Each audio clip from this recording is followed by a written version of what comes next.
Hello, everybody, and welcome to the call. Today's session is on what I've called health, vitality, and achieving vibrance.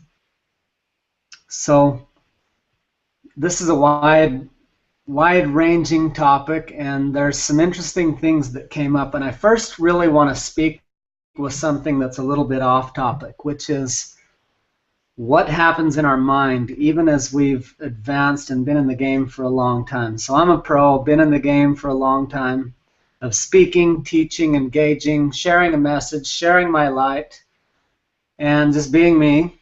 Been doing this for a very long time. And when I looked at the list of topics yesterday, I thought, health and vibrance. I don't think I have a lot to say on that. It'd probably just sound a lot like everything else I've said about all the other things. And I was like, no, you got plenty of stuff to talk about on health. I mean, you've lost, you were 260 pounds and you had horrible eyesight. You had all these health issues, and now you're training for Ironman. You might have a few things to share on health. And so, so then I started taking notes, and I'm like, holy crap, there's so much to share on this. And so just because it hasn't been front of mind, just because I haven't been teaching and studying and, like really empowering people on a consistent basis around this topic, my mind started to believe that maybe I wasn't qualified or I didn't really have anything to say about it. And the truth is, as I was taking notes, I'm like, holy crap, I have a ton to say about this that's very important and invaluable information that I've discovered and paid high prices to discover. And so let me go ahead and start by showing you some pictures of me before.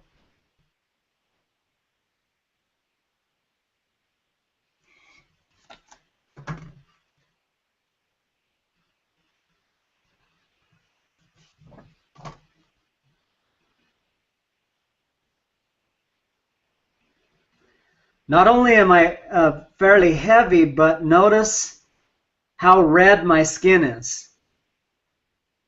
That's not a sunburn. That's how red my skin was normally at that time in my life. I think back and I'm like, I was literally a pressure cooker looking to explode. I was a heart attack waiting to happen.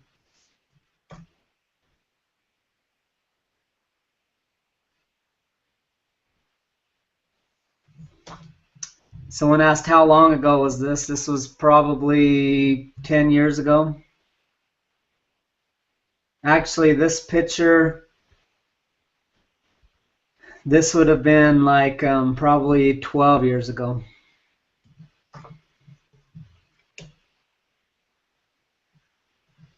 So we'll put them side by side here.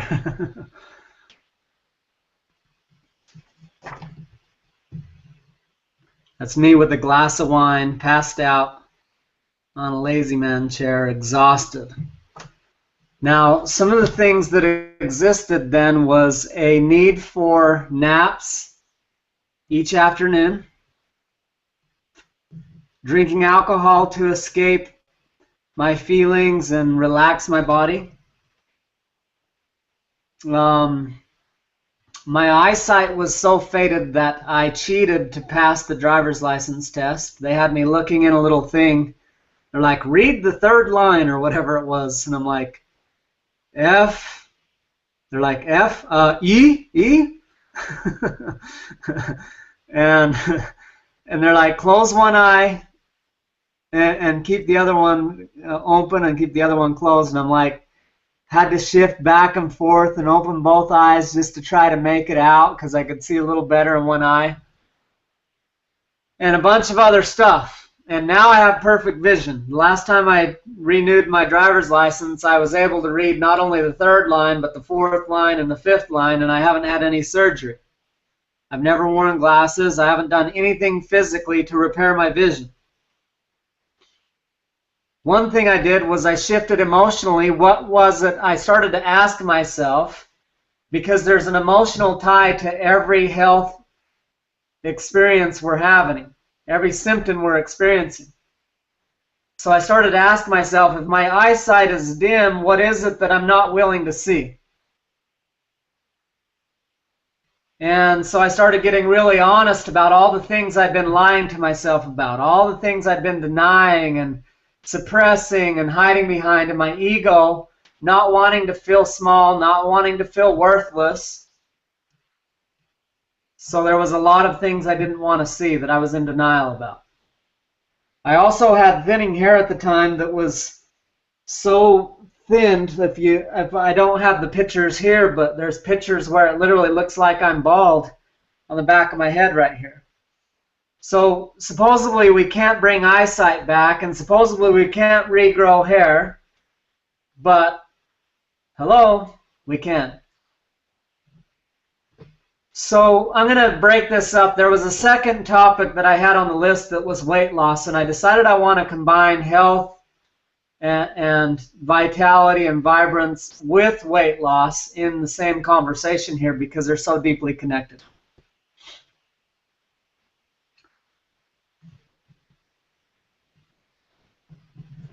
So the first thing to ask ourselves anytime, and really this ties to disease as well, because health and vitality is not just how do we be fit, how do we be healthy, how do we eat healthy, how do we exercise, how do we lose weight. It's all tied to also mental and physical wellness and well-being and health and vitality that also ties directly to disease or a lack of ease. So disease is dash ease, dis-ease. It's a lack of ease.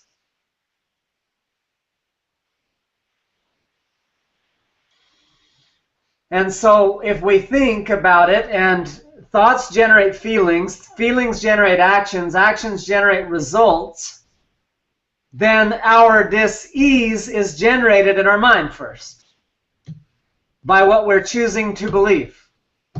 Our pain is created by what we're thinking, what we're believing, and what we're doing with it. We can create ease. Einstein said no problem can be solved from the same state in which it was created, so we shift our state internally, we shift our state externally. Our physical health is simply a representation of what's happening inside our mind. So we talk a lot about responsibility in here. We talk a lot about victim, villain, hero. We talk a lot about letting go of releasing the victim mentality. So what's one of the first things we tend to believe about our health? Well, it's genetics. Well, it's because my pancreas is bad, or it's because my whatever is, my what the hell is it? My metabolism's slow. Right? And all these other things. My thyroid is, my adrenals are taxed. I have adrenal fatigue. My thyroid is struggling and disengaged, and on and on and on and on. Well, yeah, some of these things may be the case, may or may not be the case. Half the time it's arguable. Some people are so extreme, it's like, yeah, it's because in a past life, I blah, blah, blah, blah, blah, and now blah, blah, blah, blah, blah. I just insert blah, blah, blah because that's about how much people's stories mean to me these days.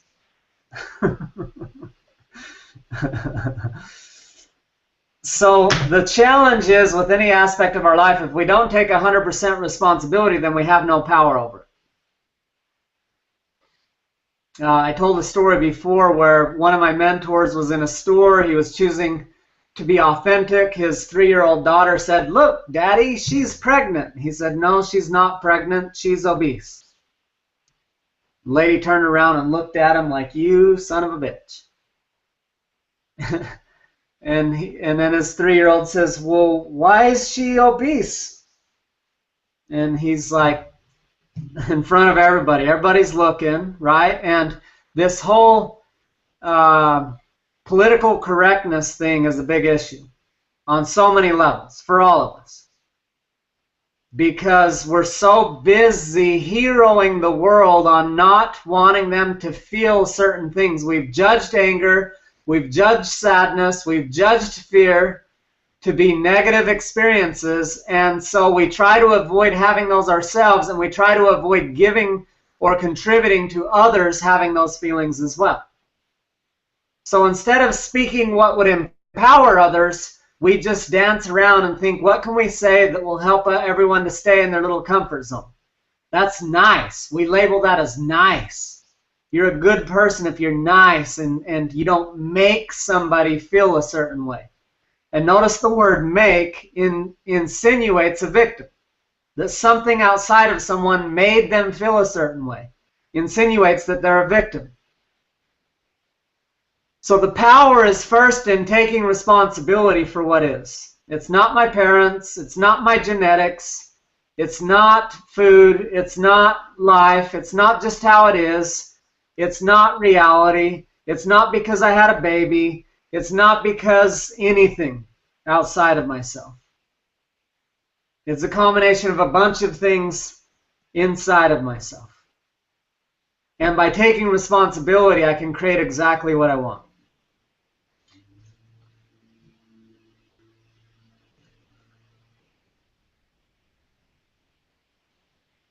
Okay, so let's just go down my list. Some of the ways, and I want you to think of it this way. Let's start with the topic of weight loss. And first off, just from a languaging perspective, many people have pointed out, change it from weight loss to weight release, releasing weight. The theory behind this is if I say I lost it, when you lose something, you want to find it. You want to get it back. You want to go out and find it and bring it back. But if you release it, it can go and be free. Right? So here's a possibility that's available from a conscious languaging perspective. So if we release weight rather than lose it, maybe help. Now here's a bigger shift in perspective I want to introduce you to.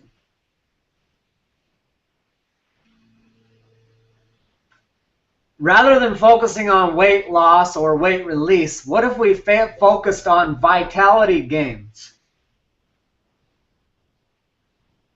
What if we focused on aliveness gains?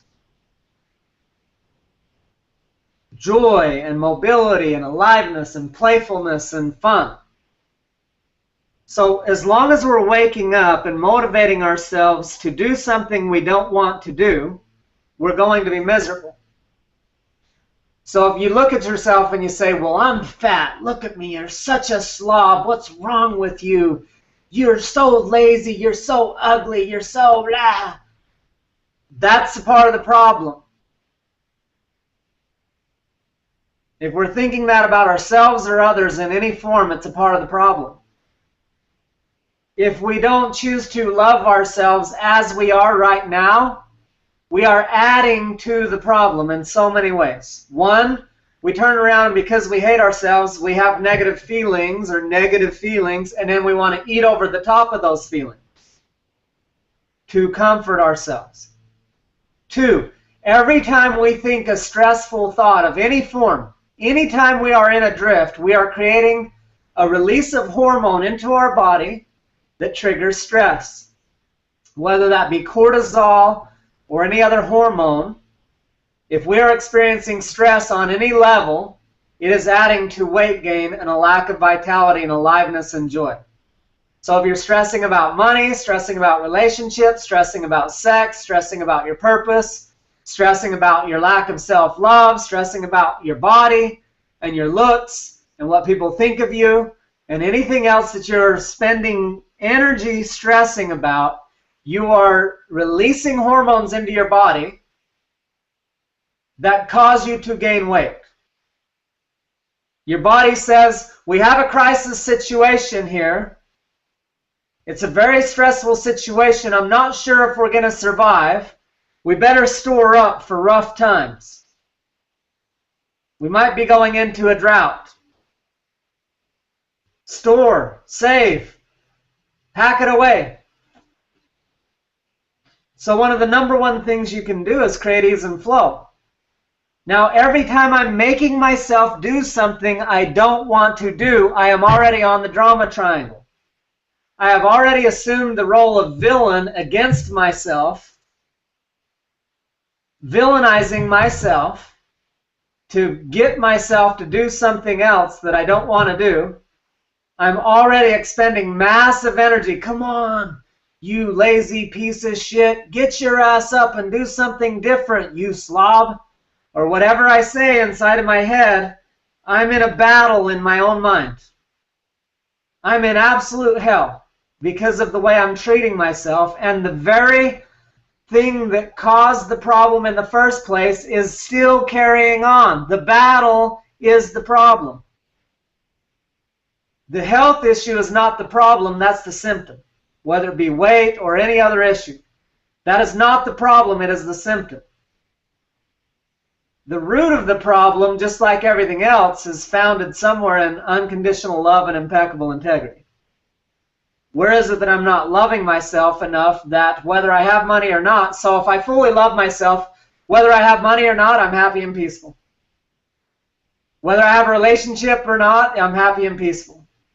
Whether my relationship succeeds or fails, I'm happy and peaceful.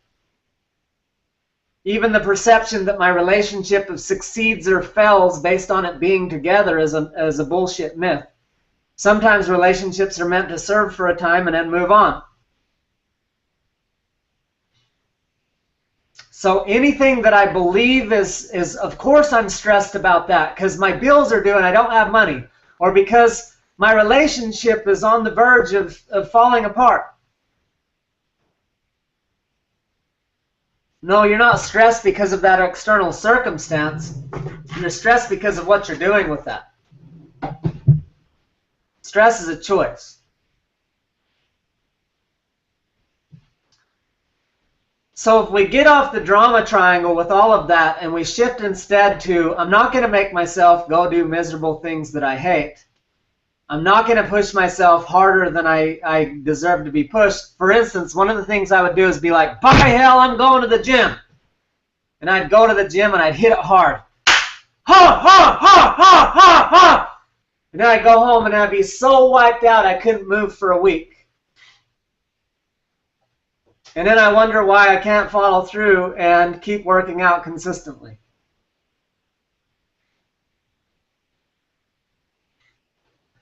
So when I get a handle on that and I start to be in a healthy relationship with myself and I listen to my body and I treat myself with kindness and love and respect and I tune in and I know the difference between the voice that's saying, no, it's too hard, you're too tired, that wants to keep me small versus the voice that's trying to push me too hard and get me injured or too damn sore, because those two voices are the killers. But somewhere in between there is an essence pace that listens and gains the wisdom in both, like, yeah, I know you want me to stay small and stay stuck. And yeah, I know you want me to overdo it and injure myself. And I know the truth is that I get to do it this way so that I slowly grow and expand, and I don't expect myself to be at a capacity that I'm not at currently.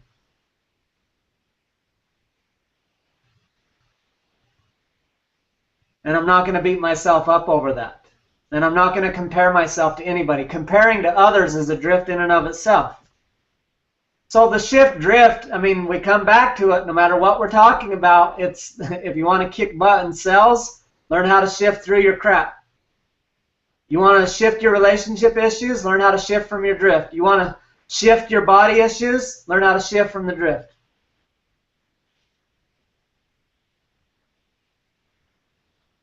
So now we ask, well, how can I gain vitality? Instead of how can I lose weight, how can I gain vitality and aliveness and joy and passion and just this exuberance for life? Well, a good idea would be to start doing things you love to do. Instead of I'm going to go on the stair stepper even though I hate the stair stepper, I'm going to go on the treadmill even though I hate the treadmill. What if we then instead ask some wonder questions like, what would I love to do that would get my body moving that I would thoroughly enjoy? Could be playing with the kids on the trampoline. Could be a walk in nature. Could be a swim. Could be a pickup game of basketball. You know, that's one of the ways I got myself going was if I was going to the gym and running on the treadmill, I was thinking, man, when's this going to be over? I hate this.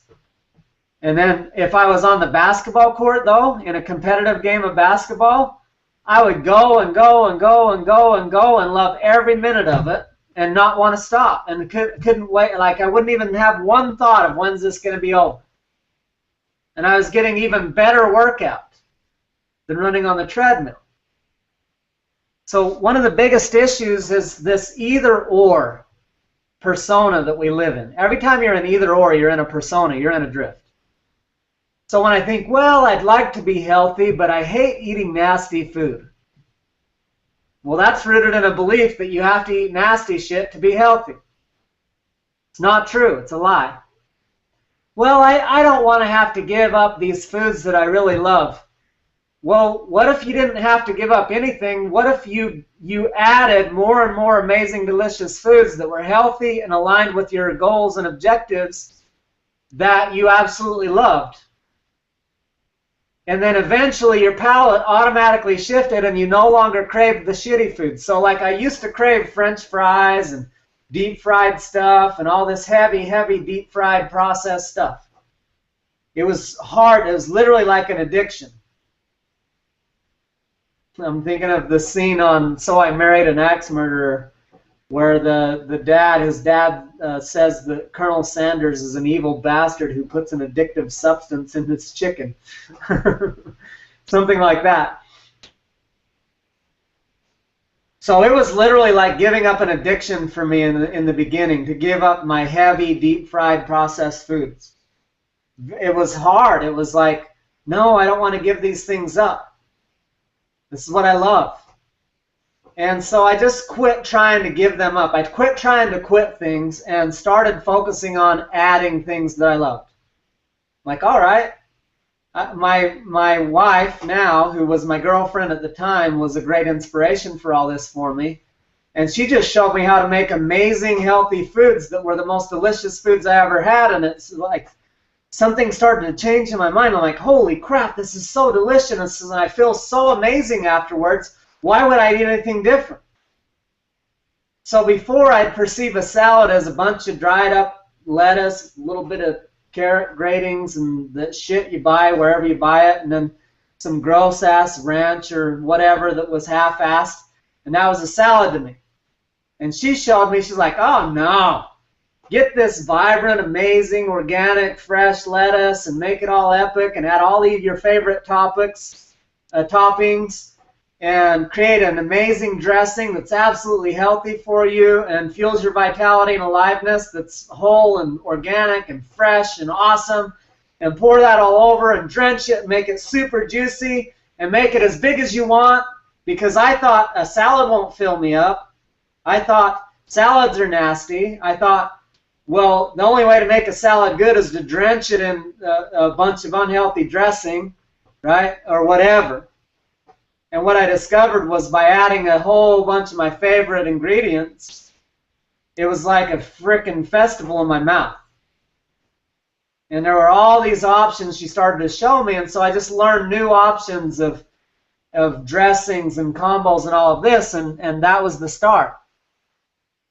And so then I just started focusing, well, how much more awesomeness can I add that would be a completely new flavor, completely new experience, that would be alive and vibrant? One of my mentors, he called it the blueberry story. He had been substantially overweight. He had healed many of the same things. He used to wear glasses that were the thickest, strongest prescription you could get, and he completely healed it by changing his diet and changing his mindset. Same thing with his weight. He was substantially overweight. I think he lost 100 pounds or something. So the commitment he made when we got this connection and this idea in his head, he made a new commitment that said, from now on, I commit to only putting things in my body that increase my aliveness. So it's that simple. There wasn't any rules about gluten or non-gluten or vegan or non-vegan or raw or organic, anything. It was just one simple guideline, which was I commit to only putting things in my body that increase my vitality and aliveness. That's it. It's the only commitment he made, and it transformed his entire health and relationship to food. Now, with that being said, along the topic of releasing weight, I watched a movie, a documentary called The Inner Way. And you might think of that as The Inner Way, W-A-Y, but it was spelled W-E-I-G-H, The Inner Way. And it was talking about the whole inner game of weight. And it pointed out that a lot of different things, but one of the stories that was shared in there was a guy who at night he would get these uncontrollable cravings. And this is very common for many, many people. We even have a binge eating coach right here on the call now, but he would get this overwhelming urge like he had to eat, and he would just binge, big ass binges at night. And he decided after learning some stuff around the emotional ties to that, he literally felt like he would die if he didn't, consume a bunch of food. Like, I have to. And he decided one night, I'm just going to see what happens, see if this really will consume me. See if this feeling really will consume me if I don't eat. See what happens. And so that night he's like, I'm not going to eat. And so he didn't. And instead of just suppressing it or distracting himself, he decided to be present with the feelings and be aware of what all he could learn from them in that moment. And so he just chose to breathe and to be present with his feelings and his thoughts and his experience. And that night he didn't binge at all. And he noticed that he didn't die. He didn't get consumed. And in fact, the next morning he woke up and he wasn't even hungry. After 12, 13, 14 hours later, he wasn't even hungry. And so then he's like, holy shit, this craving wasn't even real. It was simply something else happening. Now, along those lines, one of my journeys in my transformation from a spiritual, a mental, a physical, and an emotional standpoint was I did a 65-day juice fast. So when I say 65-day juice fast, I mean I did not bite one bite of food for 65 days. I fresh squeezed juice and drank it for 65 days without eating any food. Did I go through cravings? Yes. Layer after layer. So I might go, so the first week what did I do? The first 3 days I did no food, no water. The next 4 days, I added water with no food. And then the next 58 days or whatever it was, I did juice and water, but no food. And there were days like the first day, thought I was going to die. Second day, I don't remember the exact story, but it was like some days I thought I was going to starve to death. And then other days, I might go for 3, 4, 5 days with like, no, I'm not hungry, I'm fine. And then I might think, oh, I'm going to die if I don't eat. Oh, shit, I got to eat. No, I'm fine. And then the next day, I'm good. And the truth is, my energy level was perfect the whole time. I maintained a regular lifestyle. Most people are like, oh, aren't you low on energy? Did you? No. I had plenty of energy. Well, where are you getting your protein? Well, I was in a cleansing phase, so that's a little different than a gaining phase. And yes, there was a lack of protein and a lack of fiber in that experience. And it was for a different purpose. It wasn't for the sake of gaining muscle, it's for the sake of cleansing. So this brings us back to the root from a physical perspective. So we've talked about the mental and emotional, spiritual aspect. It's all in the shifting and the inner game and the inner presence that we're bringing to each moment. That's the foundational piece. Now, from a physical standpoint, your health begins in your digestive tract. So about 50 days into my 65-day cleanse, I released, this is gross and it's graphic and it's in detail, but I released like literally filled the toilet, released a snake, like not a parasite, but like looked like my entire intestines left me, but they were black, dark, grossest, stinkiest, ugliest. Now 50 days in, mind you, so I had been. You might think, yeah, he juiced for a week and some ugly stuff came and it was stinky. And then 2 weeks, I started to actually smell pleasant. Like my skin throughout the day, I actually smelled like fresh flowers or something. Like no joke.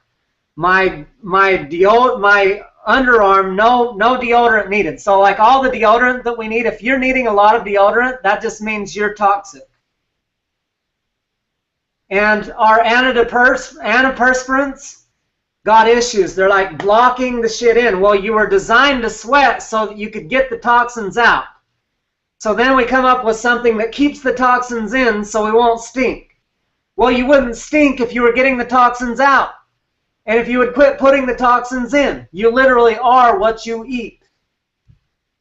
So we have these conversations. There's even people in this group, and some of my close friends are like, oh, organic doesn't matter. Let's make this plain and fucking simple, people. I've got 2 heads of lettuce. Imagine in my hands right here, 2 heads of lettuce. Now imagine I have a can of mosquito spray in my hand right here. I'm going to take both these heads of lettuce, I'm going to spray the fuck out of this head, and I'm going to leave this one alone. Now, which one do you want to eat? Which one makes the most sense to eat? Which one is going to give you the most vitality and aliveness? Which one is less likely to kill you off more? It's fucking plain and simple that you can't even argue with that. If you, I won't even talk to you in a conversation about that because it's retarded. Putting poison in your body, I don't give a shit if that's arguable or not arguable. Spraying off, and if you love it so much, start spraying the shit in your mouth. The truth is, you're just a tight ass who doesn't want to invest in your quality food. And so you buy the cheap shit at the store, and then you hope that Obamacare will bail your ass out. Now, yeah, there's a lot of flaws in the whole organic thing. Is half the time it's not even qualified as truly organic? Yep, that's true. And all the regulations, and the FDA has all these issues. Yes, agreed. So know the source of your food. Where are you getting it from? Know your growers. Go to the farmer's market. Get shit, grow it yourself. If you do put the other shit in your mouth, then transform it in your mind. Turn it into something better. Do something, say a prayer, do whatever you got to do. Do 1,000 Hail Marys. I don't even know how to do them. Do whatever you got to do to transmute that energy into it serving you. Now that's the same thing. So there's these multiple dimensions. As I say, like this is how you optimize your food. The next thing we do is we make that a religion, and then then we're eating some donut and we're thinking this is so bad for me. I'm so evil. This is gonna go straight to my thighs, and then it does because that's what we say it's gonna do. And so even though there's this optimal way of eating. If you do eat non-organic, you eat conventional, or you're out at a restaurant and it's like, I'm starving, I'm choosing to eat some fast food, I'm choosing to eat some conventional food, I'm choosing to eat a donut, or whatever the hell it is, don't sit and feed your mind with, I'm an idiot, I'm a loser, I suck, and this is going to make me fat and lazy and stupid. Instead say, yeah, I'm the creator. I can transmute energy, and I bless this food to bless me. Do whatever you got to do to have your mind be in sync with your highest and best.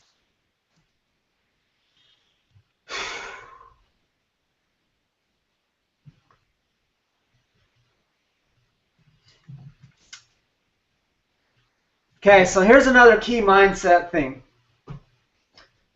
If you hate yourself and you tell yourself, if I lose weight, if I just lost this weight, if I just had six-pack abs, if I was just 10 pounds lighter, 20, 30, 50 pounds lighter, if I just looked like her or him, or if I would just be this, then I would be awesome. Then I would love myself.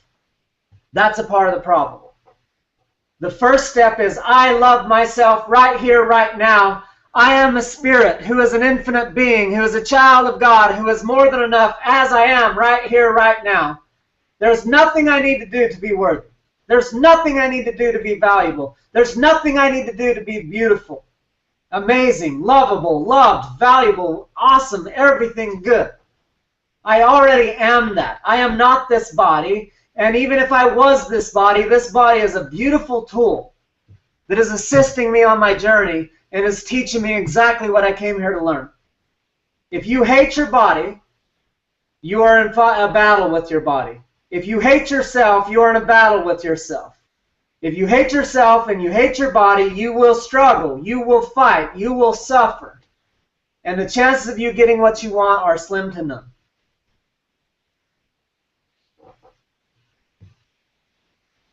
So choosing to love yourself as you are, mentally, emotionally, spiritually, physically. I love myself fully as I am right here, right now, with all my flaws, all my perceived weaknesses, all my darkness, all my everything. I love myself. Now, the first fear that our ego says is, but if I do that, I'll be self-righteous, I'll be arrogant, and I won't change. Bullshit.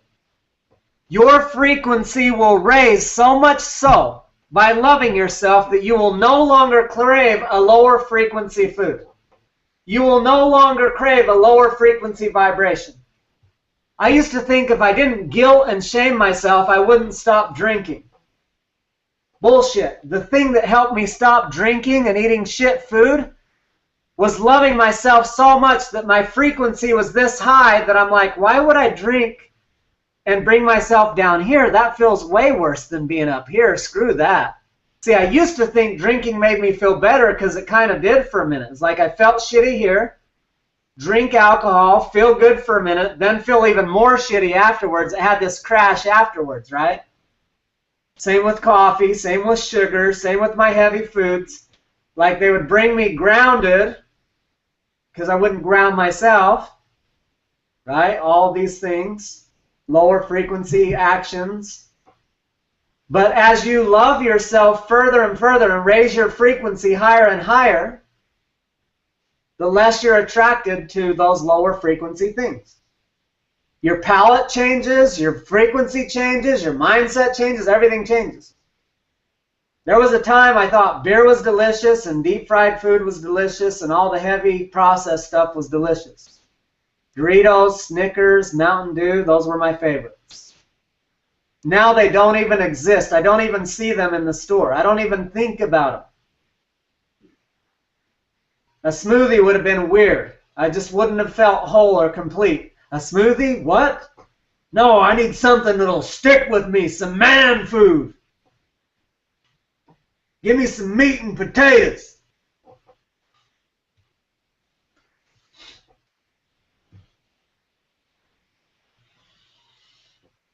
At the end of the day, it's all frequency, it's all energy. Does this increase my frequency? Does this thought increase my frequency and vibration? Does this food increase my frequency and vibration? Does this relationship increase my frequency and vibration? Does this environment increase my frequency and vibration? Does this thought increase my frequency and vibration? Does this judgment increase my frequency and vibration?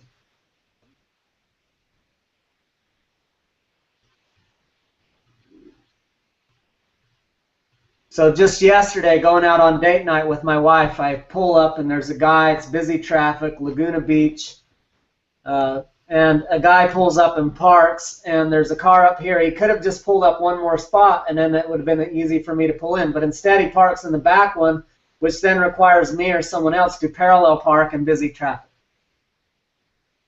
I instantly judge him. What an idiot. He needs to pay attention. He should be more conscientious of his surroundings. He needs to be more conscious.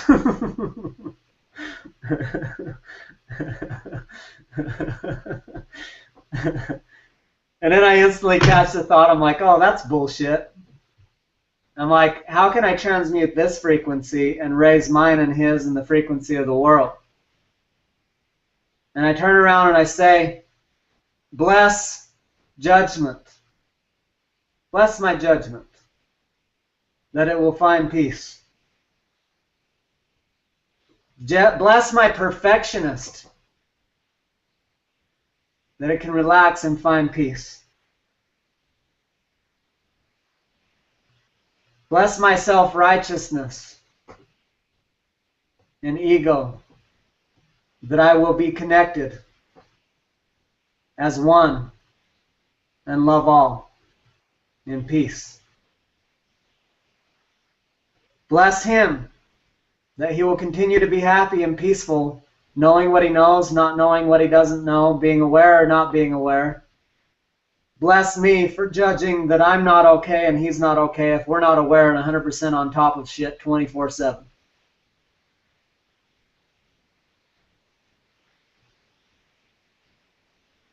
And I don't know what's happening in your minds, but I just want you to notice that the thoughts come in, and if we believe them, we keep cycling the bullshit. And if we notice that created contraction, that did not fuel my aliveness and my spaciousness and my peace and my well-being. How can I transmute that thought and that feeling and that energy into something that's of service to myself and all?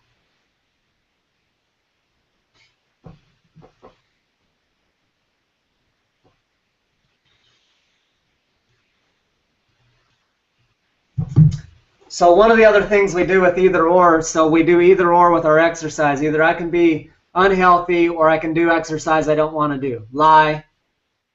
New question. How can I do exercises that I absolutely love to do that will promote my health and vitality? Same thing with food. How can I be healthy, eating more and more healthy and amazing foods that I absolutely love, that fuel my aliveness and help me achieve what I most want? Not either or, wonder, curiosity.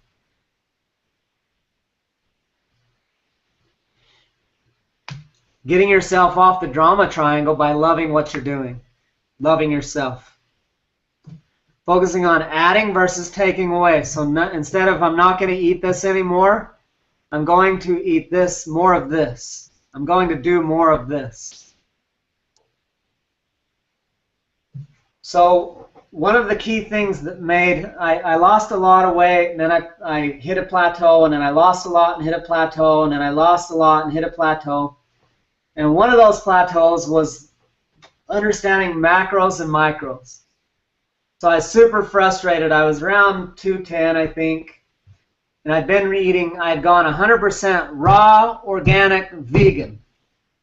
I'm like, and I've been that way for several years. I'm like, raw, vegan, organic, and I'm effing still not losing weight. Look at these skinny other raw, vegan, organics. They look like frickin' bean poles. And look at me. And the story was, no matter what I do, I can't lose weight. And I get pissed. There's all these fitness experts who think they're qualified to be fitness experts, but the bastards had a six-pack without even trying. They eat half as healthy as I do. They can binge eat, binge drink, do whatever the hell they want, and at any given moment they could work out for 30 days and be back to totally shredded and ripped. And I'm like, and you think you're qualified to help me accomplish whatever the hell I'm trying to accomplish over here when I eat 10 times healthier than you? I know truly more about nutrition than you do. All you're selling is GNC, pill pop, and magic pill bullshit that you know nothing really about. Doesn't actually promote health.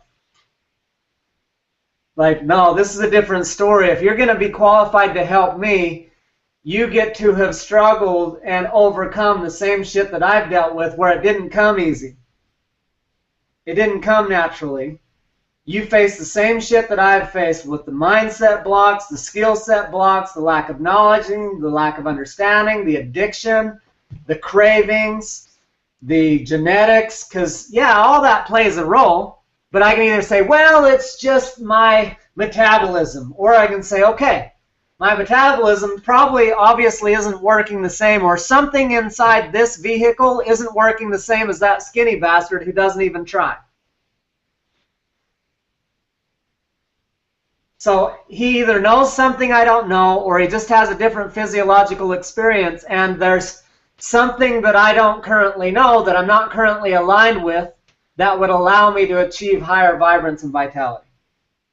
Whether there's, some shock treatment that I could do that would ignite some system, or there's some herb that I could take that would get things balanced out, or whether there's some hormone that's out of balance, or whether there's a mindset or a lifestyle or too much stress or years of abuse from whatever or whatever. I don't know. But if at any point, because it would have been so easy, 100 times for me to give up. Like, I've been at this for years, and I've tried everything, and none of it works. Okay, what's next? What haven't I tried?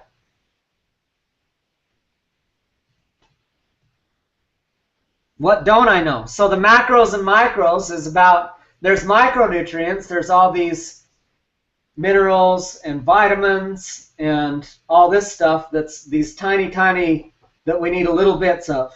And then there's the macronutrients, which is just 3 things: carbs, proteins, and fats. So here I'd been raw vegan for years, and with most people that makes them automatically go skinny. Well, with me it didn't.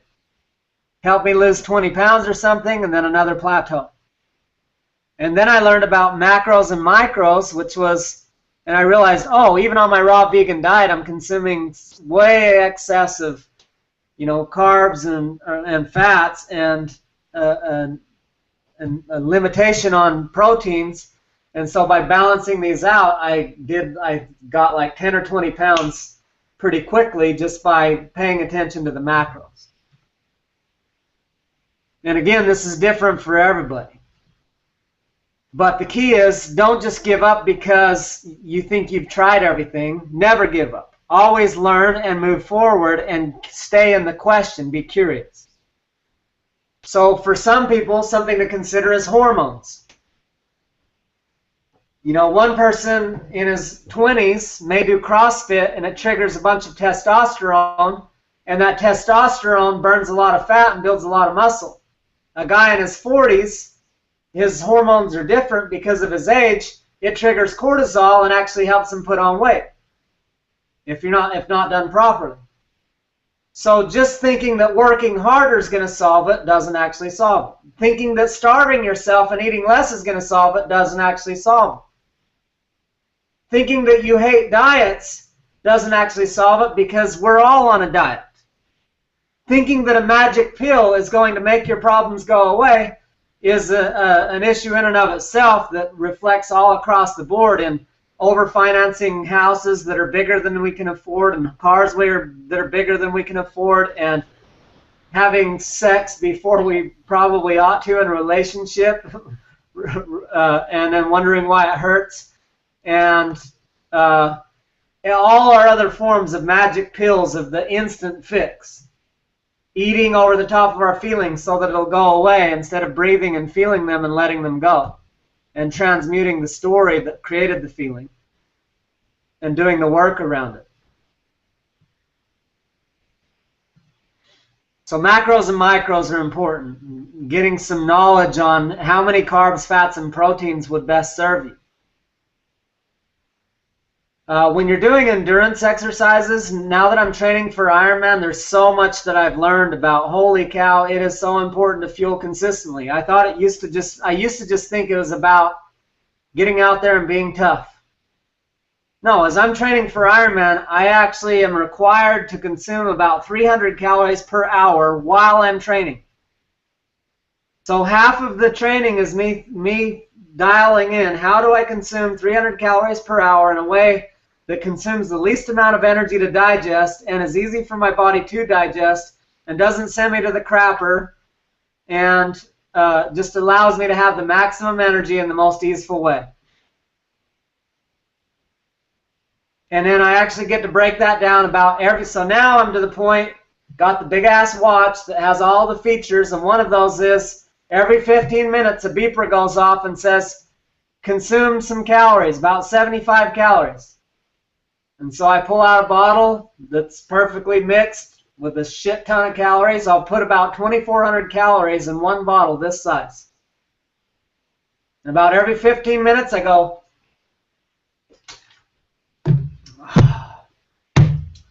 75 calories. 15 minutes. And by fueling consistently, then what's possible is tremendously greater. Instead of just using willpower and suffering through it. Guys, willpower will not get you to the end of the Ironman. Willpower will not get you there in your business, in your relationships, in any aspect of your life. Willpower will not deliver you. It may get you those last 10 steps as you cross the finish line. It may burn your ass out in the first 10 steps as you take off too fast, if you don't have it in check. Willpower is incredibly limited. Self-love and conditioning and capacity is a whole nother story. Okay, so when we talk about achieving vibrance and how do we raise our frequency and vibration, here's some of the ways. Consciously breathing is one of the most powerful ways to shift your physiological state and thus your mindset. Choosing to breathe deep consciously. Choosing to master the art of shifting from the drift is critical.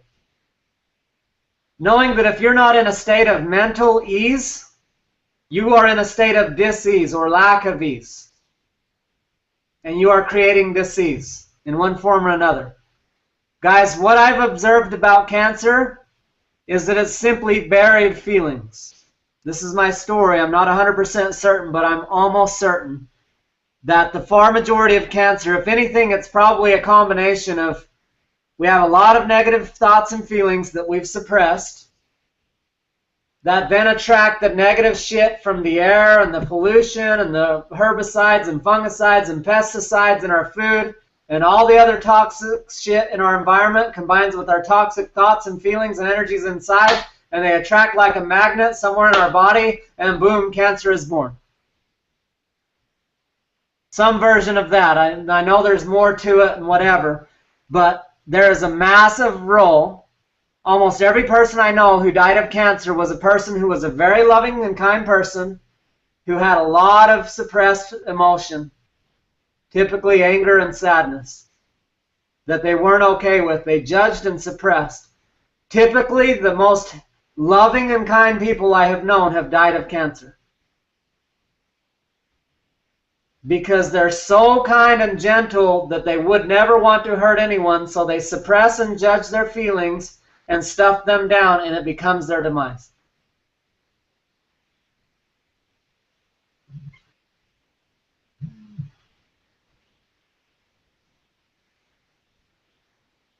So the point of me sharing about my digestive tract, and after like 50 days I released, it's called mucoid plaque. It's like it looked just like my intestines except black as black. It literally looked like I released my intestines into the toilet. I was scared that something bad happened. Like maybe I just crapped out my insides and I'm going to die. And it was one of the grossest things ever. Like, just imagine like 30 years of sewage buildup on the inner lining of my intestines. That, like, imagine a pipe in the street and sewer goes by and by and by and it builds up layer and layer and layer and layer and layer and layer and layer for 30 years. And you've done nothing to cleanse that out. And those same lining, that same wall, that's your intestine wall, is where your nutrients are absorbed. Why couldn't I see? Why was my hair falling out? If I have a lining inside my intestine that's this thick, that's 30 years old of gunk and shit, that's built up, and half the reason why it's built up even stronger is because I have had so much pesticides and herbicides and toxic shit from my external environment come in that it's trying to protect me from that shit, which is another critical piece of having pure foods. if your body's like, hey, he consumes poison, we must protect ourselves, then it creates this lining that protects you from absorbing the poison, but it also stops you from absorbing the nutrients. And if you don't have nutrients, your hair falls out. If you don't have nutrients, your eye falls out. Or no, your eyesight goes away. Your eyes will pop right out of your head. There's nothing you can do about it. You just see walking along and they'll pop out.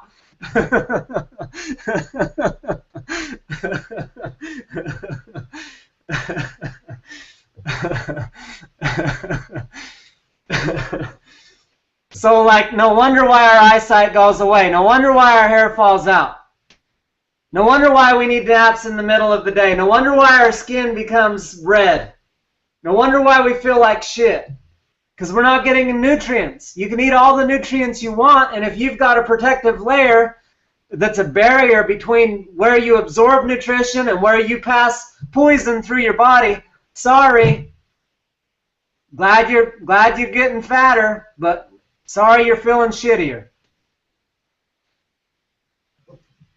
In the meantime, your body's like, oh no, we're not getting the nutrients we need. We must eat more. Not getting the nutrients we need. We must eat more. Not getting the nutrients we need. We must eat more.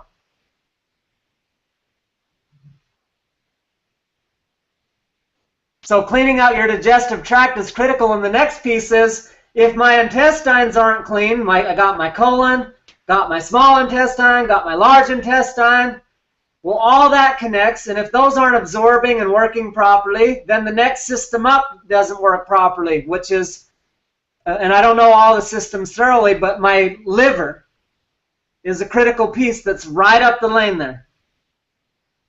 And so, like gallstones aren't normal.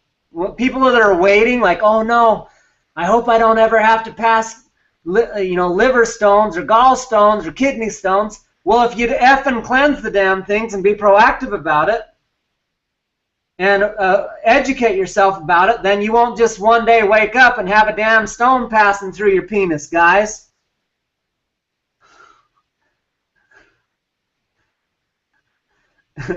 And ladies, like, if you don't like this going through a hole this size in your kidneys, don't wait. Quit gambling.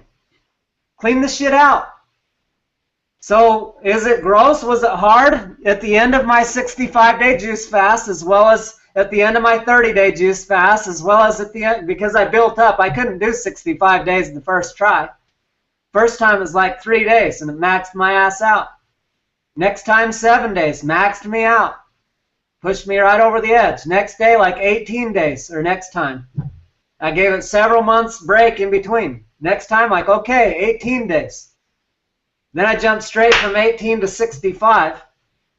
The point is your capacity grows each time, just like when I'm doing Ironman. I do a sprint, and then an Olympic, and now a half, and then a full. Your capacity expands as you move forward. As you overcome more and more barriers and obstacles, it becomes easier. But at the end of each one of those cleanses, I did a liver flush. The pain in the ass, it's gross. If I take right now, today, and I went and mixed some olive oil with some lemon juice, I will want to barf. Why? Because at the end of my intestinal flush and cleanse, once all that's clean, so that I have room for the gallstones and liver stones and all that to flush through easily. First, I clean my guts out, and then I flush that, because then it doesn't just get jammed up in my system with all the crap that's toxic and build up and backed up in there. I got a free-flowing system. So at the end of each one of those cleanses, I did a gall and a liver flush, which is like a whole process, and drinking Epsom salts and laying on your left or right-hand side and going to sleep at 10 o'clock at night and then waking up in the morning and drinking a cup of olive oil or whatever the hell it was, mixed with some citrus, and it's nasty as hell, and then you burp it up for half the day. And then you visit the toilet several times that day, and you see a whole bunch of green balls in the toilet that are hard calcium, like calcium deposits. Not necessarily calcium, but like hard shit, mineral deposits that you proactively remove. So that instead of your kidney getting, or your liver getting totally overloaded and then dumping into your kidneys and dumping into your system and then passing it through your urinal tract, Being proactive about it, educating yourself about it. So that, seriously, I probably dumped, fill this thing clear full. In the course of 1 year, I probably filled this clear full of livers, of stones, gallstones. Now you can wait around and let those things pass by themselves, and then when you go to the doctor and say it hurts like the hell, they'll say, oh, let's just cut some body parts out of you. Maybe that'll help. Or you can frickin' be proactive and take care of yourself and honor the vehicle that you have. Like, you know, change the oil. So this, and think of it this way, guys. Your body is the one and only vehicle you get in this lifetime to accomplish what you came here to accomplish. If you're not optimizing your vitality and your health, you are putting your purpose at risk. You're putting your purpose as a parent, as a lover, as a business owner, as everything you came to accomplish at risk. If you die at age 40 or 50 of a heart attack or heart disease or diabetes because you eat shitty and you can't master your mind and your body, and your kids now deal with that and all your loved ones, If you can't play with your kids at night because you're too exhausted from working in the day and you just, all you have left is to sit around and watch TV,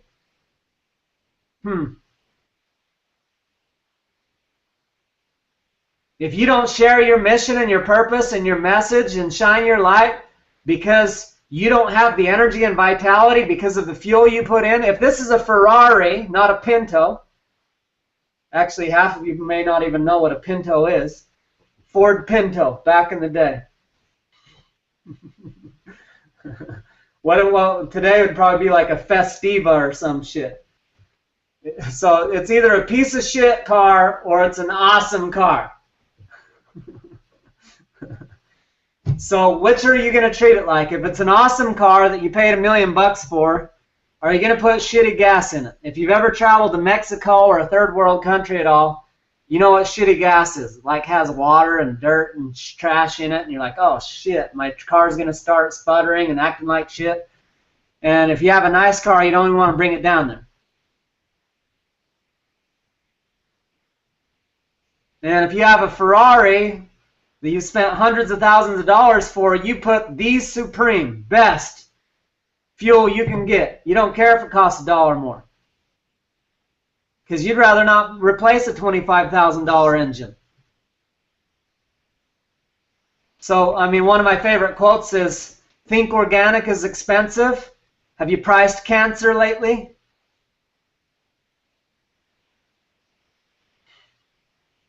Like, you can pay an extra $1 a day for each little item, or you can pay an extra $100,000 and die an extra 50 years early, having not accomplished what you came to accomplish, having not lived full out.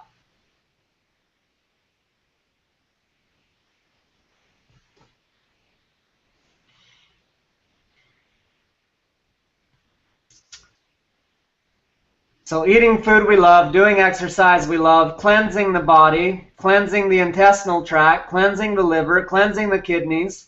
When it comes to kidneys, there's herbal. You can take herbal stuff, and you can Google this stuff. You can get information on the liver cleanse on Google, information on kidney cleanse on Google, juice cleansing on Google. You literally are what you eat, literally. Low frequency, low vibration, way down, slow down. The other thing is it doesn't just affect your energy and vitality, it affects your clarity. If you eat highly processed, heavy, deep fried, not lively foods, think energy. How much energy and life force does this have in it? Has it been dried and processed and manipulated and demolecularized and screwed with? Like all these network marketing companies, and probably some of you are in network marketing companies, and with all due respect, I would take that over the shit most people eat. And at the end of the day, the truth is, I don't give a shit what your scientists supposedly formulated. and how many of those vegetables they ground up and they concentrated and they pasteurized and they whatever. That's awesome. And I know their sales pitch is, you would have to eat 18 million pounds of veggies to equate to our magic pill or potion. And it's bullshit. You give me a processed powder that your scientist, you're trying to tell me that your scientist knows my health better than God does. Bullshit. Our food was perfectly designed to feed and fuel us.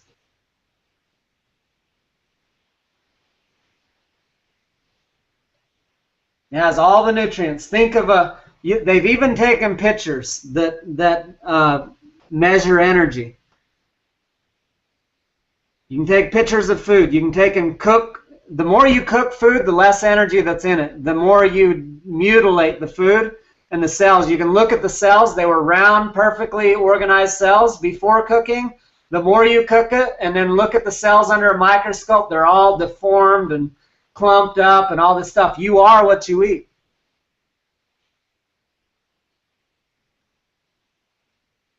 If I took a pile of powder that's been processed and pasteurized, what does pasteurized mean? I mean, I baked the shit out of it on some version, dried it out, ground it up, and then put it in a powder and packaged it because I can sell that easily and package it and mass produce it without it going bad fast. Give you a sales pitch that is super awesome for you. And then you mix it with water and think of it honestly. Does this powder mixed with water represent the same vitality and life force of this fresh tomato or apple? That think of the energy and the vibration that's happening. Literally, you can plug a light into a damn potato or tomato and it'll turn the light on because of the energy that's in it. Doesn't mean there's not energy in that powder too, and that the powder won't serve on some level, and that it's not better than the fast food they're putting in their body anyway. But there are higher frequencies, and just be aware, how high of a frequency is this? And the way it was treated is a key role too. So, am I still raw vegan? No. I love meat. In moderation. And it's clean. I get it from a clean, pasture-raised source where it ate what it was meant to eat. And it was treated the way it was meant to be treated. Watch some videos. If you don't understand what I'm talking about, watch some videos on Kentucky Fried chickens and see if you ever want to eat a piece of Kentucky Fried Chicken again. Watch them cram 10 chickens in one little pen 2 feet wide and then stuff them so full of steroids that they can't even move. And watch how, a chicken that's like a couple weeks old or however much that normally takes a year to get to that state, in a month it's ready to eat because it's shoved with so many hormones and steroids and bullshit, and you're just shoving that in. We got boys that are 11 years old lactating milk out their chest. We got girls that are 9 who have breasts and thighs because of the hormones they're consuming. Milk. Let's talk about milk for a second. Humans are the only species in the world that drink the milk of another species. You ever seen a lion consume the milk of an elephant? Or any other species? Cats to dogs? No. We are absolutely addicted to milk. We've been sold it like it's God's gift to the world. Milk gives me more mucus than anything else in the world. I used to be the biggest milk addict in the world. When I quit milk, it was literally one of the hardest addictions I ever quit. And I just quit it not because I believed anything anyone told me. I quit it because I was sick and tired of hacking up mucus all day long. I was sick and tired of not being able to breathe out my nostrils. I had thought that was normal. It's not. Just so you know, it's not normal to not be able to breathe out your nose. Then think of the properties of milk. What was it designed to do? It was designed to grow a 100-pound calf to a 2,000-pound cow over the course of 1 to 2 years. If you want to be a 2,000-pound cow, and I may be off on my weights here, might be 1,000 pounds. I don't know it that well, but you get the point. If you want to be a 1,000-pound cow, drink cow's milk. It will bring you from a 100-pound calf to a 1,000-pound cow. That's what it's designed to do. If you absolutely have to have milk, you might try goat's milk. 100 pounds, close to the same weight. But still, humans, only species in the entire world that consumes the milk of another species. And every other species only consumes milk during the first phase of life from birth to whatever. Babies, it's like birth to 1 or 2 years old, 3, 4, depending on who you are.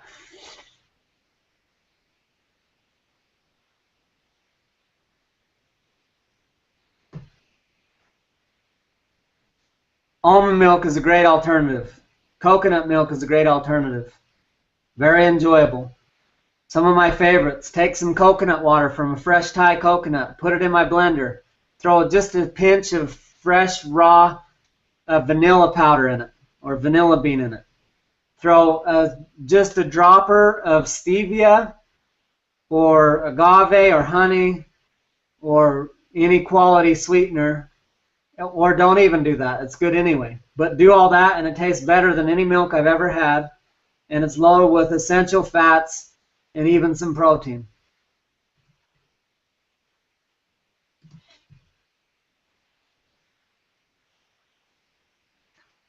Wheat has a big issue in today's market because of GMOs. I know that's a big topic. GMO, wow, it's not a problem.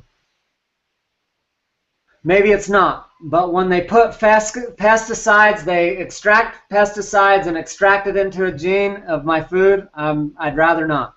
When they take a fish from the ocean that lives a mile down and extract a gene that allows it to deal with the cold of the ocean, inject that into my tomato so that that grower can grow my tomato a month longer and make bigger profits, I'd rather not.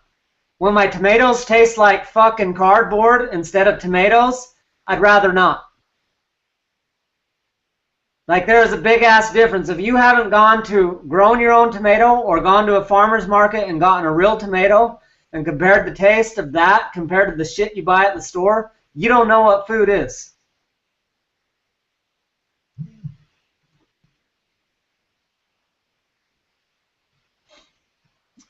So, non-mucus forming foods are very helpful. Mucus is a big problem in disease.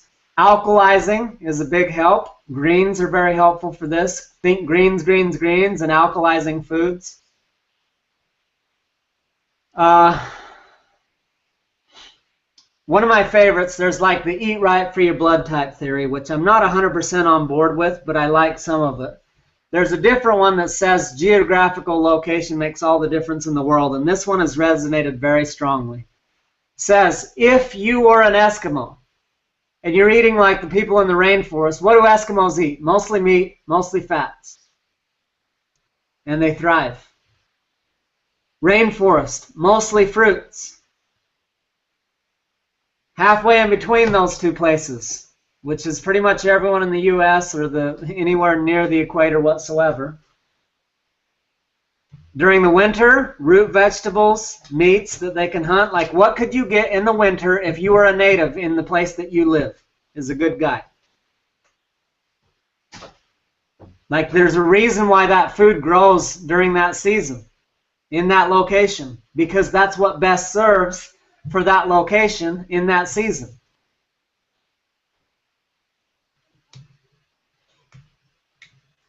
So if the rainforest people ate the fats and the meats that the Eskimos were eating, they would be bloated and hot and roasting and like die of a heart disease, right? But if the Eskimos were eating the fruit diet that the rainforest people were eating, the Eskimos would be freezing to death and skinny and all the other things, right?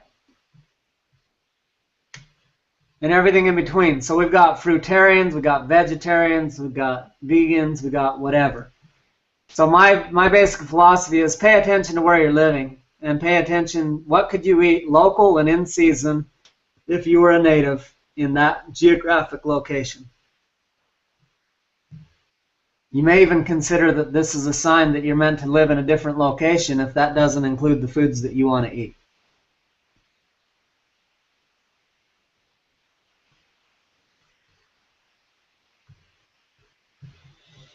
So that covers my notes. Let me see if there's any last thoughts I want to share. At the end of the day, health is a personal journey. Anyone who says, oh yeah, drinking plenty of water is critical. Anyone who says this is the path, that's the same thinking as I'm the true church, I'm the true religion, I'm the true nation, I'm the true race, I got this shit figured out. There isn't one path. It is a unique and individual journey for each person. Building a relationship with yourself and your body is critical. Replacing your own authority with the authority of someone else outside of you is a big problem. Choose not to do that. Choose to be your own authority and be in a healthy relationship with yourself, your body, and your creator so that you can know what's best for you. Notice your cravings and addictions. If you're addicted to it, it's a mental, emotional, and energetic and physical block. Whether it be coffee, whether it be milk, whether it be bread, whether it be potatoes, whatever it may be. If you're addicted to it, it's restricting your capacity. If you can't give it up, it's an issue. Consuming lots of, thinking that consuming, oh, if this is good, then more of it is even better, not true.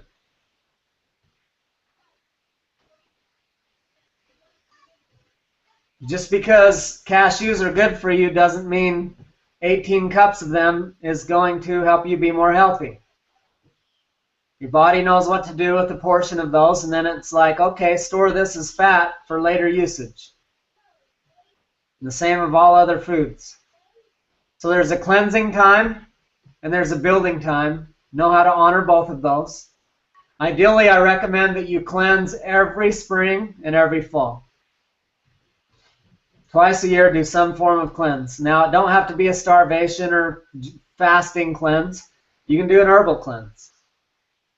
You can keep eating and just take some herbs that will flush your system for a week or a smaller time. You don't have to try to be Jedi Ninja, 65-day juice fast, conquer the world, and master all of everything in one swipe.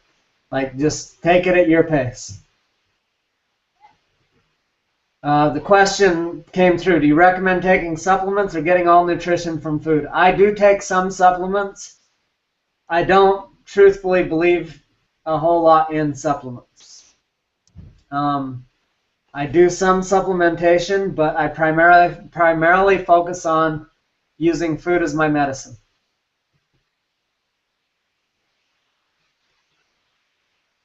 So question, am I interested in offering a juice fast program? I would be extremely interested in that. If there was enough people who were into it and I could launch it with minimal effort and it was a great win for all of us, then I would be glad to assist people on that journey. Yeah, any other questions, feel free to share those as we wrap this up. So cleansing, taking in only things that fuel your vitality and aliveness, being your own authority, cleaning your mind, thinking about everything, raising your vibration, every thought, every food, everything you consume, every TV, every article, like it's either raising your vibration or it's tearing you down. So I alleviated TV so long ago, I don't even remember how long ago it was. I don't watch the news. I know plenty about what's happening in the world by just being on Facebook and talking to people and hearing, yeah, I hear it 2 days later from a friend or a client. Whoop-de-doo. Meantime, most people have fed their mind with so much poison and negativity that their reticular activator is on the alert for that. Even watching TV could add to your dis-ease and your obesity.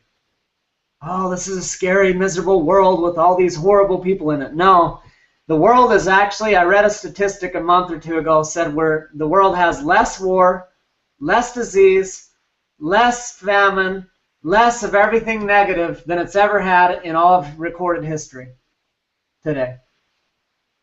We've got more consciousness, more love, more positive, proactive approaches, more awesomeness happening than ever before, and crime and everything is an all-time low. But if you watch the news, that's sure as fuck not what you're believing. You think that it's the end of the world, it's the last days, it's the most miserable, people are rotten, and blah, blah, blah.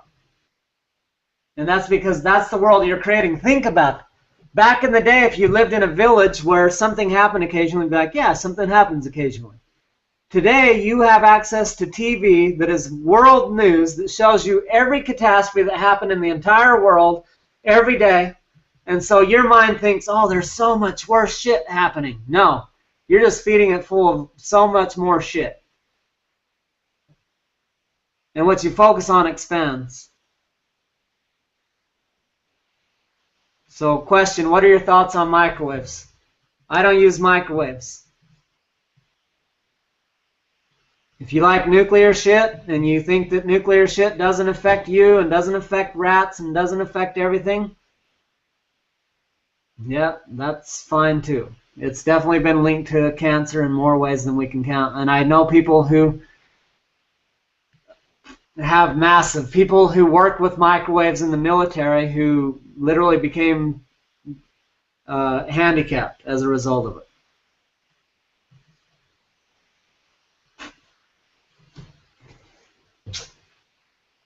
So it's an individual journey. Most of it's about your mindset and your approach.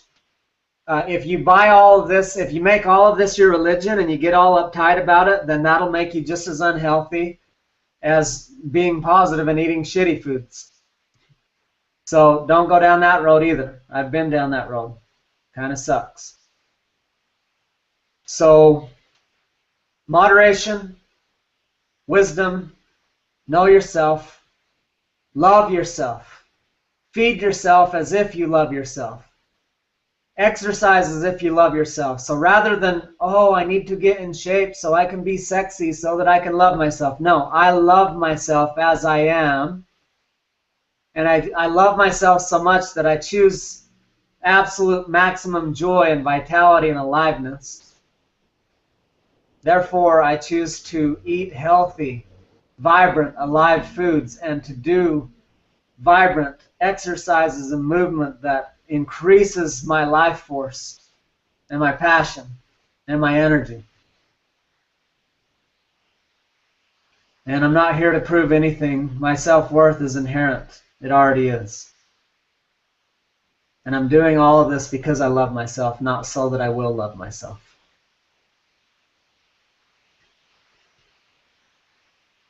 And the vibrant health is a side effect of who I'm being.